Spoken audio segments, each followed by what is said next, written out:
চট্টগ্রামের জঙ্গল সলিমপুর প্রশাসনের পূর্ণ নিয়ন্ত্রণে অভিযানে গ্রেপ্তার ১৫ জন।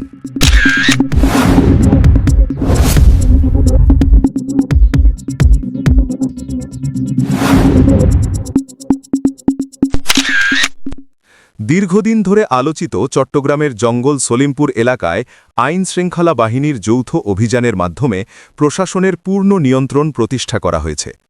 অভিযানে এখনও পর্যন্ত ১৫ জনকে গ্রেপ্তার করা হয়েছে। সোমবার ৯ মার্চ সকালে সেনাবাহিনী, র্যাব ও পুলিশের প্রায় ৪,০০০ সদস্যের অংশগ্রহণে এ অভিযান পরিচালিত হয়। অভিযানের সময় দেশীয় অস্ত্র উদ্ধারসহ বিভিন্ন অপরাধে জড়িত সন্দেহে কয়েকজনকে আটক করা হয়। এলাকার সার্বিক নিরাপত্তা নিশ্চিত করতে এবং সন্ত্রাসী কার্যক্রম বন্ধে সেখানে পুলিশ ও র্যাপিড অ্যাকশন ব্যাটালিয়ন বা র্যাবের দুটি পৃথক ক্যাম্প স্থাপন করা হয়েছে। চট্টগ্রাম রেঞ্জের উপমহাপরিদর্শক বা ডিআইজি আহসান হাবিব পলাশ জানিয়েছেন, জঙ্গল সলিমপুর বর্তমানে প্রশাসনের নিয়ন্ত্রণে রয়েছে। এলাকায় স্থায়ীভাবে শান্তি শৃঙ্খলা বজায় রাখতে আইন শৃঙ্খলা বাহিনীর কার্যক্রম অব্যাহত থাকবে এবং অপরাধীদের আইনের আওতায় আনার অভিযান চলমান রয়েছে।